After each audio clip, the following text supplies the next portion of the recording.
Election coordination committee నుంచి ఈరోజు BRS నాయకులు ఏ విధంగా ఓట్లని ప్రభావితం చేస్తున్నారు, ప్రత్యేకించి మేము ఇవాళ స్టేట్ ఎలక్షన్ కమిషన్కు కంప్లైంట్ ఇవ్వడం జరిగింది.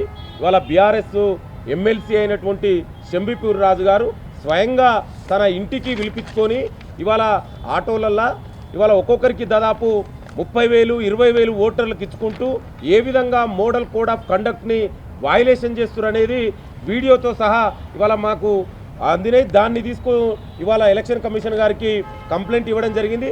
డెఫినెట్ కూడా ఎలక్షన్ కమిషన్ గారు కూడా మేము చాలా సీరియస్గా చెప్పినాం. ఈ విధంగా చేయడం అనేది ఇవాళ election commission model code of కండక్ట్ని వయలేషన్ చేసి అంటే బీఆర్ఎస్ నాయకులు ఎంత దుర్మార్గంగా ఇవాళ ప్రవర్తిస్తున్నారు అనేది మనం చాలా స్పష్టంగా ఇవాళ మనకు అర్థమవుతుంది. అదేవిధంగా మేము మరొక కంప్లైంట్ కూడా ఇవ్వడం జరిగింది.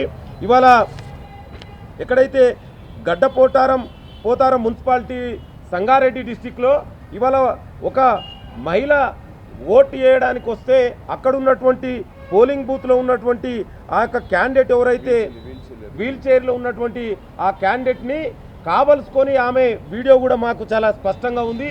ఆమె కాంగ్రెస్కు ఓటు వేయడానికి నేను అక్కడికి వెళ్తే కానీ అక్కడ ఉన్నటువంటి సహాయకులు బీఆర్ఎస్ పార్టీకి ఓటేపించిరని ఆమె చాలా స్పష్టంగా వీడియో కూడా మనకు చాలా స్పష్టంగా అర్థమవుతుంది. అంటే ఏ విధంగా బీఆర్ఎస్ నాయకులు ఒకవైపు ఎమ్మెల్సీ మరొక వైపు ఇక్కడ ఉన్నటువంటి సహాయకులు ఉన్నటువంటి వ్యక్తులు కూడా బీఆర్ఎస్కు సపోర్ట్ చేసుకుంటూ ఇంత మోడల్ కోడ్ ఆఫ్ కండక్ట్ని వయలేషన్ చేస్తున్నారు అనేది మనకు చాలా స్పష్టంగా అర్థమవుతుంది. ఒకసారి మీరు మీడియా మిత్రుల వీడియో చూడండి.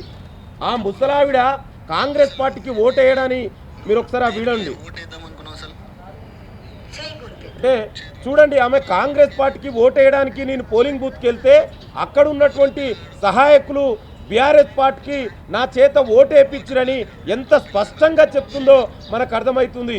అంటే ఈ విధంగా బీఆర్ఎస్ నాయకులు కుట్రలు కుతంత్రాలతోటి ఈ విధంగా ఇవాళ డబ్బుతోటి వాళ్ళు ఓటర్ని కొనాలనుకుంటే ఇక్కడ అది జరగదు.